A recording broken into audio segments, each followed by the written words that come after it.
How many packages are you sending out a day, if you could estimate? A couple thousand. Really? Yeah. Wow. He is sending 1,000 packages per day. Let's say that he has an average order value of a modest $50. He's making $50,000 a day selling this product, bro. That's crazy. This dude is killing it in the weed game. He is putting you on game. He's putting me on game. I have my own company selling weed cigs, which is already sold out, or we're almost sold out. Probably if you're seeing this video, it's very hard to keep in stock. But he is doing like 100 times better than me. I can tell you that much. He's killing it. Chris 420 here, and in today's video, Will, the 26-year-old who has built a $100 million cannabis company built on the hemp loophole that was legitimized through lawsuits, meets with No Jumper, the very generous man who shares his wife for corn expeditions with other adult actresses. He's very popular in the rap community, interviewing many different rappers. Specifically, I know him from the 2019 period. He would talk to XXXTentacion and 6ix9ine and things of those natures. I don't know how popular he is today, but hey, Will, he's a good acquaintance of mine. I wouldn't call him a friend, but he is smart, much smarter than me. I mean, I'm 30 and he's made probably 10 times more than me. So him explaining, putting you on game about how weed is already federally legal, going on a huge podcast like No Jumper, very big for the hemp community. Let's jump into it. So tell me how you got into it in the first place, like where you're from and what led up to you entering the industry. I got into college. I went to ASU for a year and I saw really just a bunch of kids making a lot of money in e-commerce. And so I knew I wanted to do something with e-commerce instead of like going through college. And so I ended up dropping out to do different drop shipping things. He wants to get into e-commerce. This is the same thing that I wanted to get into. I saw a bunch of teenagers selling these cheap knickknacks from China, making millions of dollars. And I also saw people selling CBD through the internet. And I was like, wow, why can't I take a good product like hemp, CBD at the time before it got into psychoactive products, and thought, hey, why can't I sell an actual good product that has value and make money doing that? Very amazing business idea if you live in the US. I've seen people talk about drop shipping a ton online, and a lot of times it just seems like you're sort of finding a way to market like random garbage from China. Yeah. Or whatever it is. It doesn't have to be garbage. It could be a good product, but it's like you're just doing only the marketing piece of a business and letting somebody else fulfill the product and have the business or whatever. Drop shipping is where somebody else, like Will said, fulfill the products while you just market it. You might not even look at the product. You might not even know it's a good product, but you take the product pictures, you run ads, and you make money. Unfortunately, in the weed industry, for people that want to get rich quick, it's not that easy because you need to buy inventory, you need to buy packaging, you need to put the weed in the packaging. You also need to take pictures of the product and put it on your website. You need to hire a photographer or know how to do it yourself. It's not as simple as regular drop shipping, but the mechanics are the same. I can make something work. Like I see that it's possible to make money. Right. So now I just need to find a better product and like build something. And I mean, I saw the CBD bill pass at the end of 2018, and that's when this was happening for me.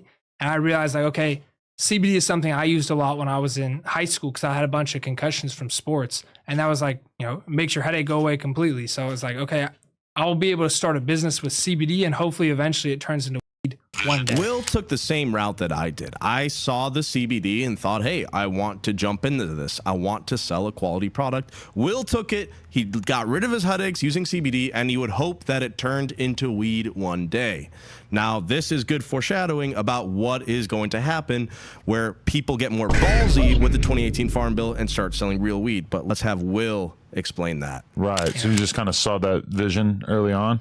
Yeah, I mean, I figured like it would evolve over time. I didn't realize that it would evolve how it did because it kind of went from CBD to Delta 8. And then eventually what we're doing now, like this THCA flower thing, like that's equivalent to dispensary products. So it's regular cannabis that you'd get in a dispensary, but we're running an e-commerce shop, and we sell to smoke shops all over. That's exactly correct. THCA is just regular cannabis that you would find at the dispensary. You don't need to go to the dispensary if you go to these vendors or if you go to a smoke shop. The thing is, people think THCA is synthetic because they think, oh, that's that CBD crap. Okay, well, then they came out with Delta 8. Oh, that's that Delta 8 synthetic crap. Well, yeah, maybe CBD doesn't get you high and Delta 8 is synthetic, and those are truths. But THCA is legal through the same law that made those two other categories legal as well. So don't get it twisted. So you start off doing the CBD thing because that's fully legal. So you didn't have any kind of problems legally or anything when you were doing all that? It's a federally legal, like the bill that was passed to make CBD legal was a federal law. So now hemp, cannabis, that's, under a certain regulation of the hemp bill, is federally legal. So then how do you get to doing Delta 8? Was that always legal? Yeah, that's kind of the thing about it, is it's not that anything changed that made Delta 8 legal or something changed that made the THCA legal. It's that the law was what it was when it was passed in 2018, but people just, the longer it went along, people realized, like, wait a second, the way this is written, it's actually making Delta 8 legal, and it's actually making regular legal. Right. And, of course, that feels like a real ballsy step to go from, like, all right, CBD, like, of course this is legal, but, like, technically regular is legal, but, obviously marijuana is federally illegal, but regular that's called hemp is legal. People became more ballsy. That's all it is. Why didn't we know about THCA in 2018 if it's always been legal? Well, people said, hey, let's sell this CBD stuff. And then, oh, now we have this Delta 8 stuff. Let's sell that. And then a couple of people with balls started selling THCA in illegal states, which is basically real weed for all intents and purposes. And through enough lawsuits and through enough interactions with law enforcement, it was legitimized through that avenue. What are you gonna do? It's legal, brah. The first people were starting to do it. Right. I saw a couple people do it, and my initial reaction was, you're going to jail. Like, you're clearly going to get, caught by the DEA doing this or whatever. And eventually I saw a good friend of mine doing the THCA stuff as well, that, like, he was, like, very, like, strict with everything, laws to the T, had lots of lawyers kind of giving advice before taking any next step. And I saw him doing it, and I was like, shit, okay, like, I need to really look into this. I talked to a couple different lawyers. They said, yeah, like, regular weed is technically legal. It's called THCA flower, and, like, here's what you should be worried about or not worried about, and, like, here's all the things to consider. But generally speaking, yeah, it's federally legal. Go for it. Will wants to do things by the books. He consults his lawyer. He says, hey, this is real weed that you can sell as hemp, and it's technically legal. Yeah, you can do it. There are some risks, but you can sell real weed as hemp.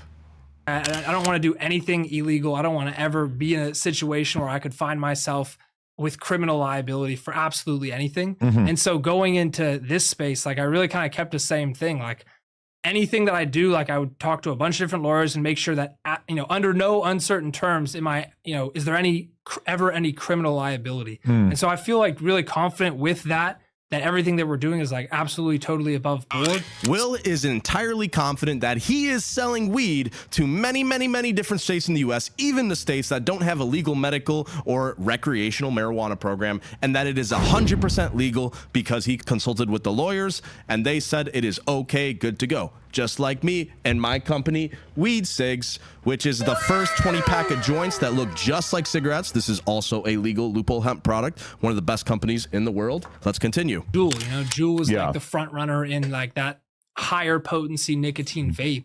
And now there's, they had a bunch They're of the ones who get the scrutiny, everything. not everybody. Yeah. And then there's a million other vape brands with all different types of flavors that are actually appealing to kids that, they're not getting the same sort of, like, massive lawsuit. There's a lot of danger in being the market leader. Talking about appealing to kids, we actually have a problem in this hemp industry where vendors are actually selling to kids because there is no age verification. And I'm not talking about that little pop-up that says, are you 21? Yes, I'm 21. But they're really 16. I'm talking about we need a full-on age verification overhaul in this industry, because in 12 months, they are actually going to ban us because of Mitch McConnell slipping the law into to the government spending bill to reopen the government, and they also slipped in that law, like I said, that bans hemp. Thankfully, we have a 12-month grace period, which was kind of them, which gives us enough time to yap and complain and say we want hemp to stay legal and renegotiate terms with Congress. I know Rand Paul, the senator, is actually fighting for hemp and us as well as an industry. So we have 12 more months to do that. But yeah, we really need to lock down on that age verification, because 90% of companies, I guarantee you, are not checking the age. My company does it. Weed Cigs does it. I have people complain to me and say, I'm 19 and I have a medical card. You're losing sales because you won't let me check out unless I'm 21. Well, sorry, I want to have a good conscience and not sell to people under the age of 21. But I'm telling you, 90% of other companies are doing it, and that's a major problem. Juul, talk about flavors, talk about vape flavors, appeals to kids, doesn't appeal to kids, doesn't matter. You need to have practices in place to not ship to people under 21. And Juul, as far as I was concerned, was fulfilling orders to people under 21, and that's what got them in trouble. A lot of companies rushing into THCA. A lot of people are selling like cheaper, like greenhouse stuff, and they're calling it exotic because they're just not smokers themselves. So they don't really know what the market is actually expecting. And so that's kind of also damaging the appearance of what is hemp, what is THCA, is people selling shitty greenhouse stuff, calling it exotic. But definitely the market's going to mature over time more and more. And it's already getting that way a lot, where people are getting a lot better flower, even with like, you know, shitty random smoke shop brands that's just like some distributor decides to spin up a package, put it out there, and like someone who already sells a bunch of nicotine vapes, or there's already selling like anything that would go into smoke shops, they can easily spin up a brand, push it to the same distributors that they're already working for, and now it's out there. So there is a lot of fake THCA in the smoke shop game. These distributors, they don't care if the product works good. They just care if it looks nice. Thankfully, Weed Cigs, they look nice and they work good. So, you know, we don't really have that problem. But for example, Torch, there's this brand called Torch, and then they take CBD nugs and coat it with THCA isolate to make a cheaper version of THCA flower. Like, what are you even doing, bro? Like he said, there's people selling greenhouse nugs as exotic. Like, they're just getting into this game. They're just trying to cash in on the gold rush, or the green rush as they want to call it. And you have all the influencers, the Dope as Yolas, the Mr. THCs, the Blazing Asians. You have Eric Kahn. I think he sells like cookies and stuff that he makes with his mom. You know, mommy's cookies. Here you go. Come get stoned, buddy. You know, everyone's getting it on in this stuff, bro. And yeah, there could be some quality control issues, but it's not because it's THCA or because it's hemp. It's just because it's a low quality product.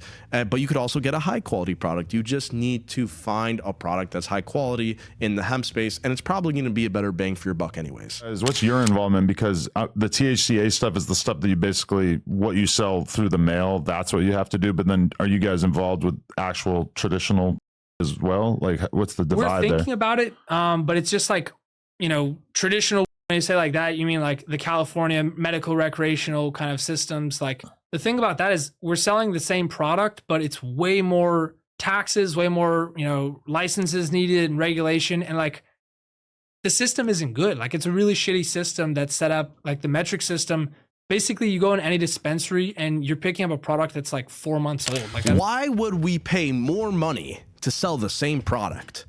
In Illinois, a license, you're going to need up to $1 million just to qualify for it, and it has to be mostly liquid cash. That's not happening, bro. Dude, I don't have that. You don't have that. We're not making that happen if we smoke weed and want to get rich off this, or even just make a solid living, bro. Why would I pay more money to sell the same product? Why? I'm not gonna say not necessary, because like, yeah, you want stuff to be tested, but we do the same safety tests. We do the same metals, pesticide, all that potency tests as the other side. But the extra restrictions and the extra, like, okay, you have to only test with these people, you have to enter through these systems, like, it just slows the amount. It adds basically a waiting time between harvest and getting on the shelf to the end consumer. Right. Like, Will does the same testing that the dispensaries do. He does the heavy metals, he does the pesticides, he does the mold, he does all the testing, and then he gets the same result as the dispensaries. So why would he pay millions of dollars to get a license to own a dispensary when he can do it faster and cheaper and pass those savings on to the customer? Just like Weed Cigs does. We have a cheaper and better product that can go to the customer faster and hit you better. The The system. system sucks. It's Yeah. really bad. So a lot of people, even on the whatever side, they're looking, hey, how can I convert my license? How do I revoke my California dispensary license or their grower's license? And how do I just get a hemp license? Because then I can grow the same stuff. I can have an easier testing process that I can test it and get it out to customers faster. And I can sell all over the country. Growers are asking, how can I get rid of my marijuana license and start selling hemp so I can sell all over the country instead of in this tiny, crappy little state that has all these rules and they're taking all my money and I can't pay for all these bills and taxes and fees and I just want to have money in my bank account. Because I'm telling you, running a business is hard. I've lost a lot of money in the regular hemp business where there's lower barrier to entry. This guy steals $5K. This vendor steals $13K. UPS loses $30K because they thought it was marijuana, but it was hemp. You take risks in the marijuana and hemp business. I'm not saying it's easy on either side, but hemp is definitely a lot easier. You can come back if you have a major loss on the hemp side versus the marijuana side.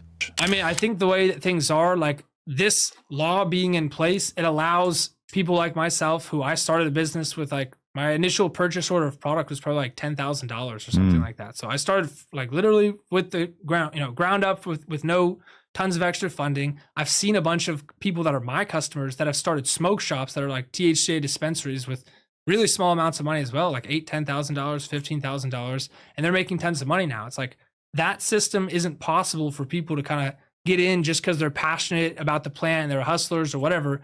Like you can't just get into like the California market or where I'm from in Florida. You can't just get into the Florida market with anything short of like hundreds of millions of dollars. And like here, it's like at least hundreds of thousands of dollars.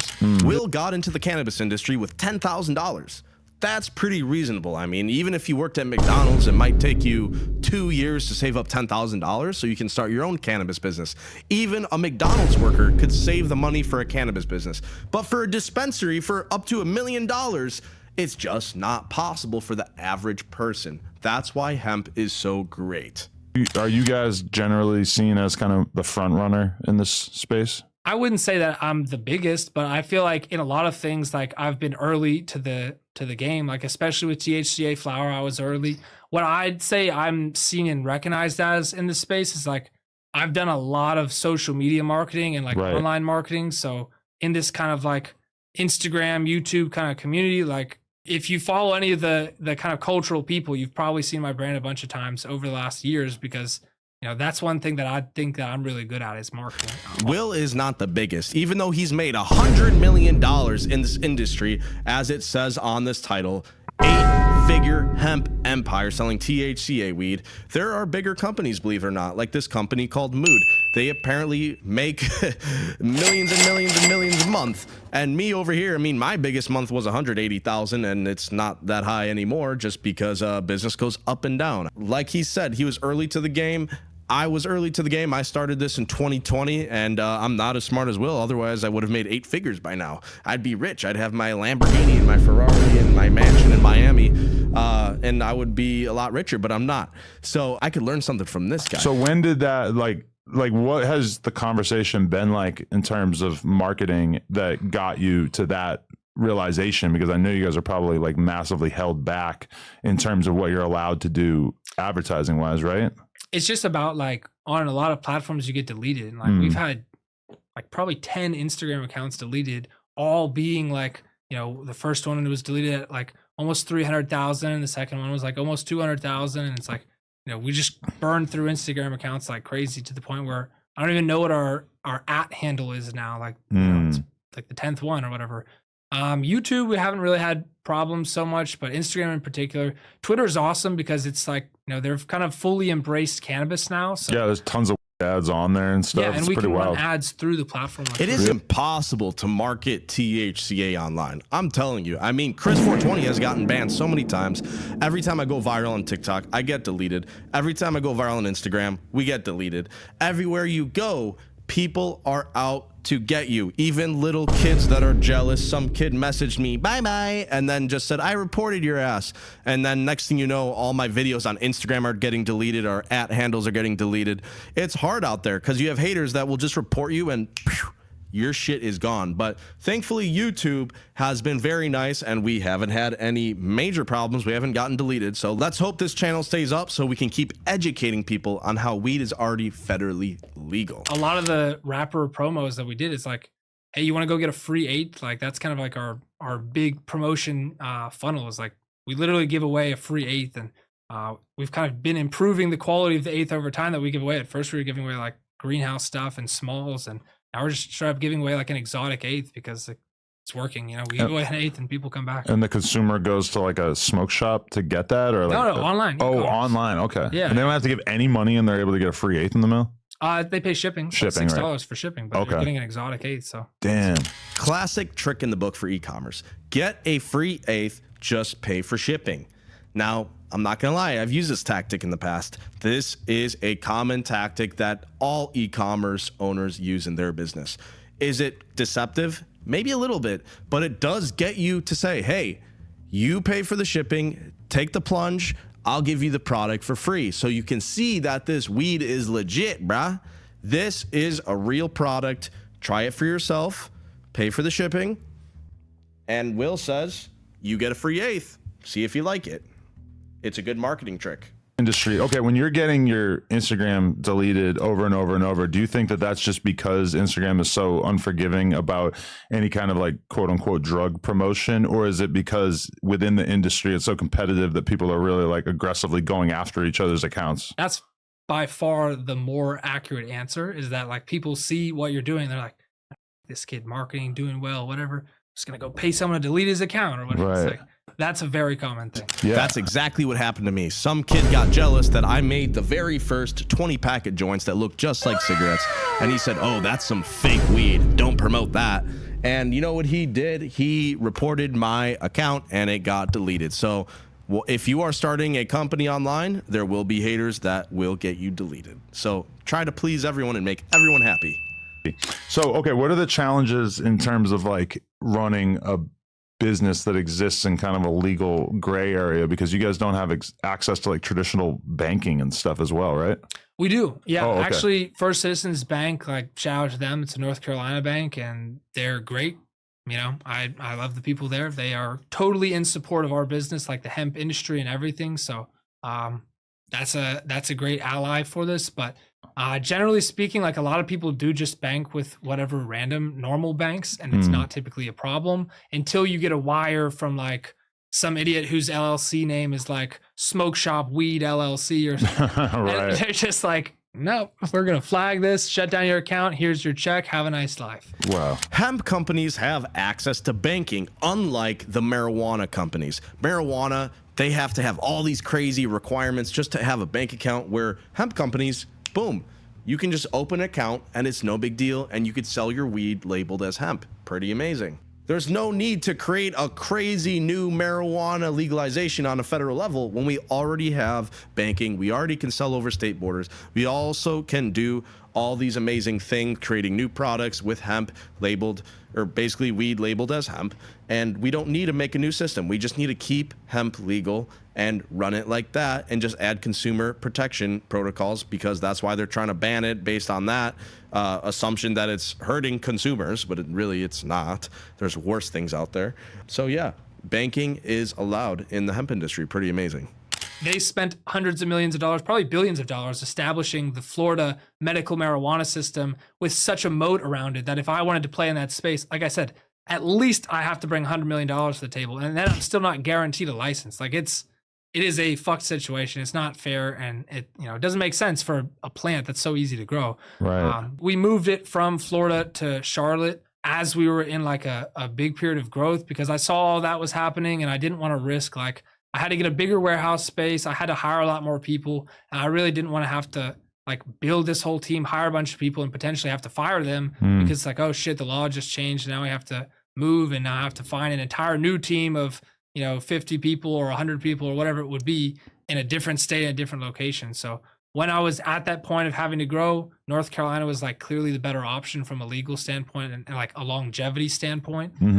So I moved there. Will had to move his warehouse from Florida, a state where medical cannabis is legal, to North Carolina, where they have no marijuana program at all, but hemp is legal. And that was actually the safer bet, because in Florida you had these multi-state operators like Curaleaf and Trulieve and Rise dispensaries. They're lobbying the state government to ban hemp and protect their own sales, because they're mad that they paid millions of dollars for these licenses and billions to make this system and build a moat around their business, as Will said, and keep small businesses out of the market and protect their profits. So it's funny how North Carolina, being an illegal marijuana state but legal with hemp, is actually a safer bet for a small business than Florida in terms of operating in the cannabis space as a small business. Like, is there any kind of attention being put on you, or you're basically just able to I'm sure I'm on radars, because like I promote all over the place. I'm not like quiet at all about what I do, but like we're in full compliance with everything. So it's like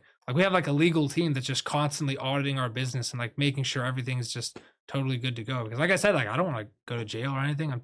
I'm following the laws as they're written, and that's that. And you know, but I'm sure I've got a docket on me somewhere. Will isn't afraid to put his face on the internet and say, I sell weed legally. Chris 420 isn't afraid to put his face on the internet on the YouTube channel right now and say, hey, this is my company, Weed Cigs. I have nothing to hide.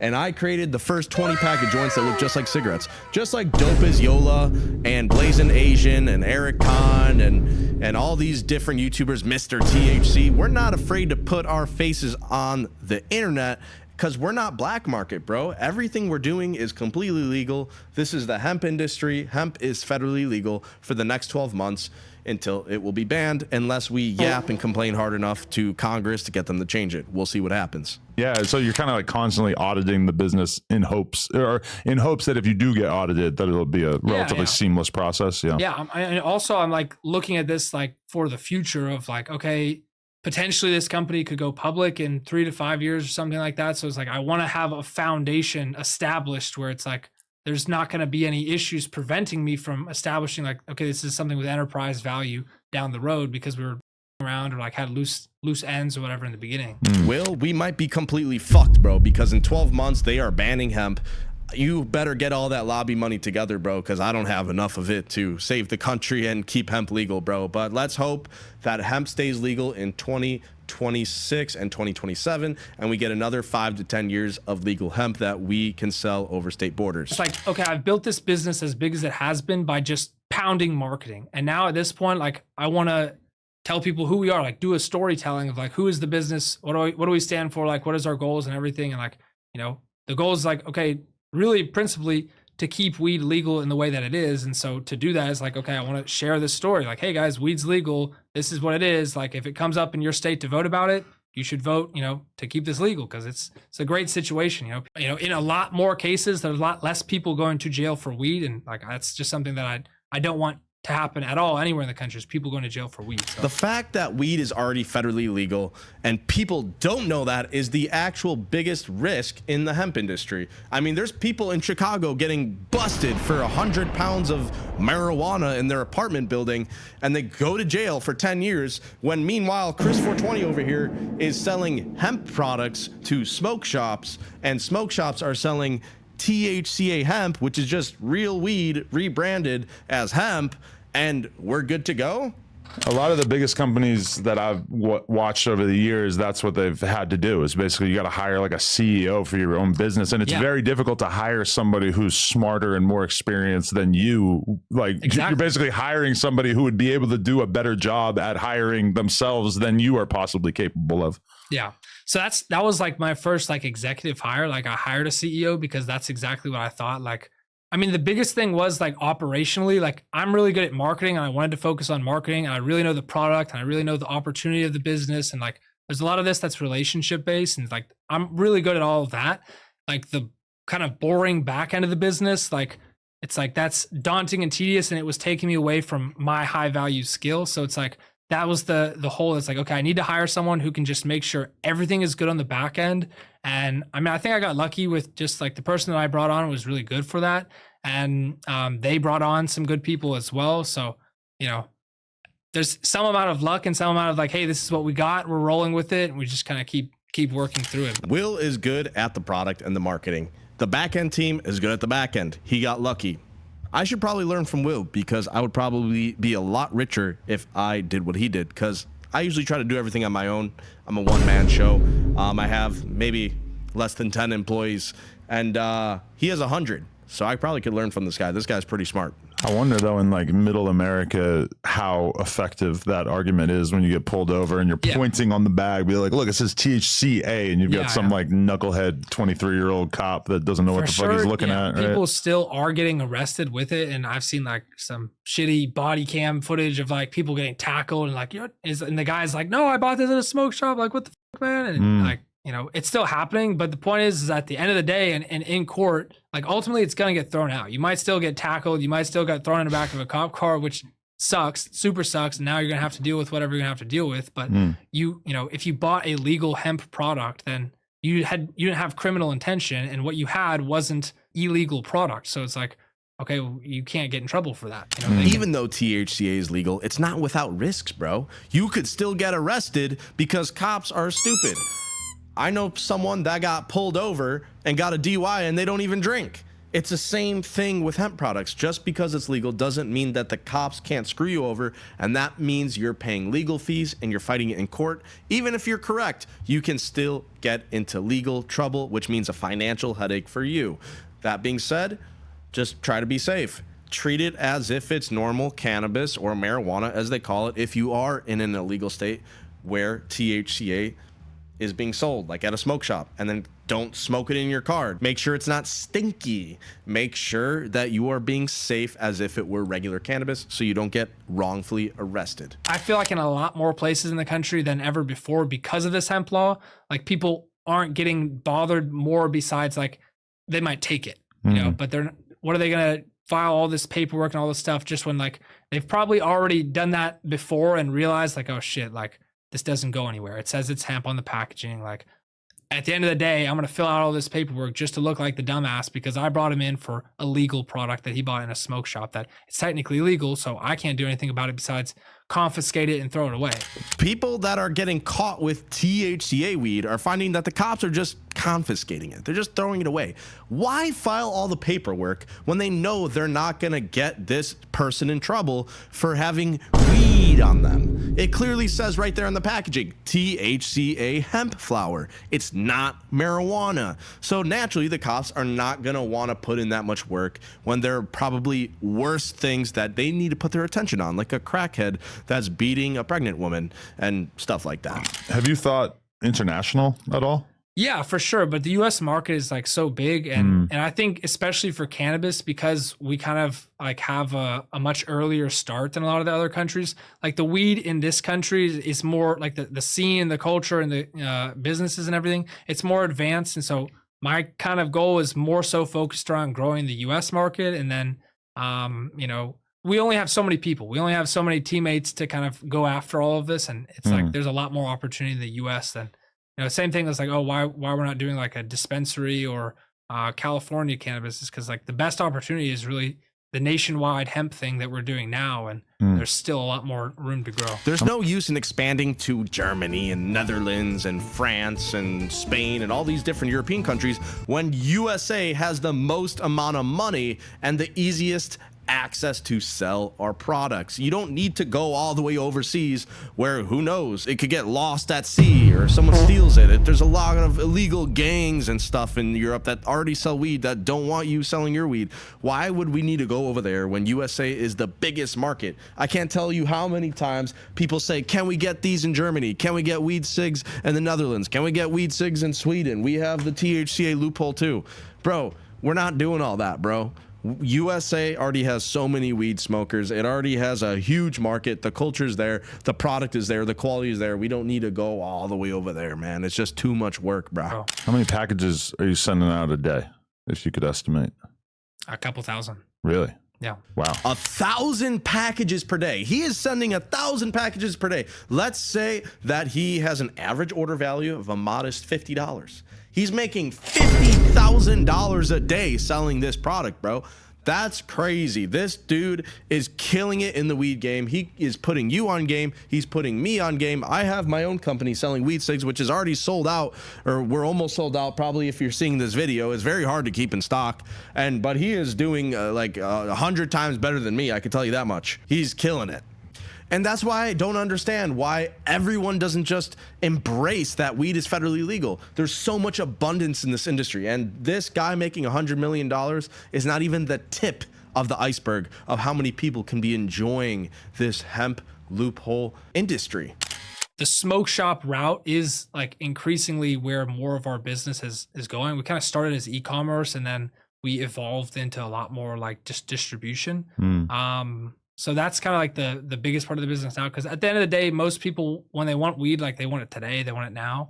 So e-commerce is like a little bit of a weird avenue, but the benefit of buying it online is like you're getting it as absolutely fresh as you can versus you buy it in a store. Like it could have been sitting in the distributor's warehouse for a month. It could have been sitting at the smoke shop for another month. And now you're kind of dealing with the same dispensary problem that I was describing earlier, where it's like the common experience is that you're buying old weed. If you're buying weed from a smoke shop, it might be old. Who knows how long it was sitting on the shelf?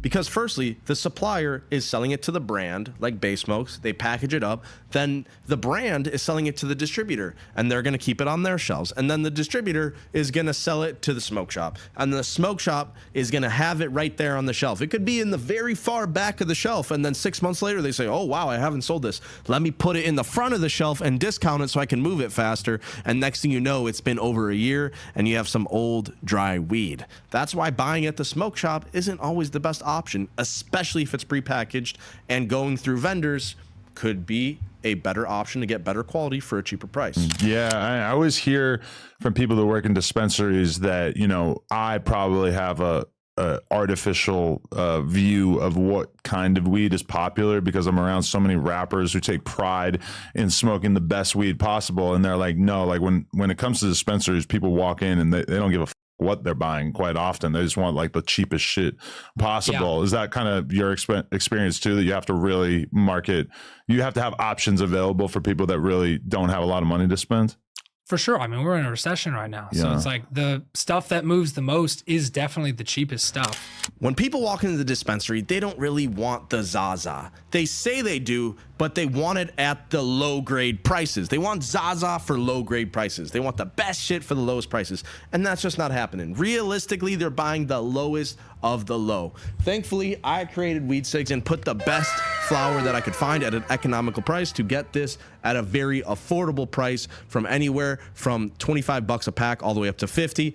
And you know what? People are loving it. At basically at 50 bucks a pack, that's $2.50 a joint. Most people spend $5 to $15 a joint. So this is a budget option. That's why this product sells so well.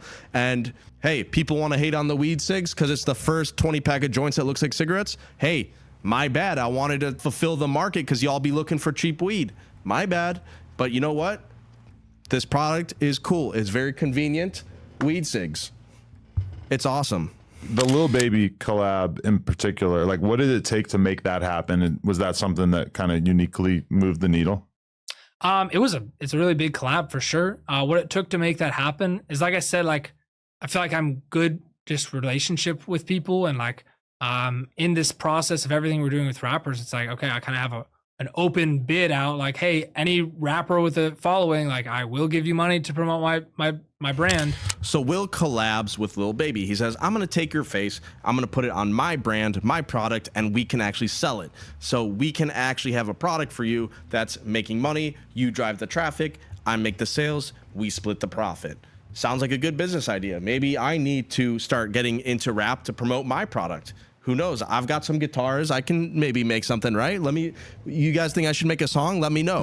The most important thing of like the future of this is like, I want to ensure that this law, you know, however it goes, that it transitions into, hey, this is what federal legalization looks like, so that we can kind of continue in this space. Other people continue in this space. It's easy access for whoever wants to kind of participate in. They can get in without, you know, crazy, you know, insane licensing fees or this, that, and the other.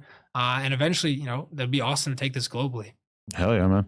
I learned a lot, honestly. A lot of people could learn a lot from Will. A lot of people could learn that weed is federally legal. Thank you, Will, for breaking this down, because weed being sold as hemp is probably the greatest thing that the weed smokers could have ever wanted out of the cannabis industry, and it's slipping through our hands like butter being melted on a hot summer day, and it feels like there's nothing we can do about it. But if we bitch and moan and complain enough, we can convince Congress to keep the hemp industry open. We have 12 more months, so let's hope that we can get this saved and save our industry, because I mean, this guy's making $100 million, dude. I mean, I hope he's using a lot of that money now that the that new law is signed by President Trump. But we can only hope. And you know what? Watch my other videos right up here and right down there. Subscribe if you liked this. And what should I cover next? Should I make a rap song about weed to promote my music and like Lil Baby? Should I become a rapper or not? But either way, thank you. Chris 420 Blaze It. I'm out.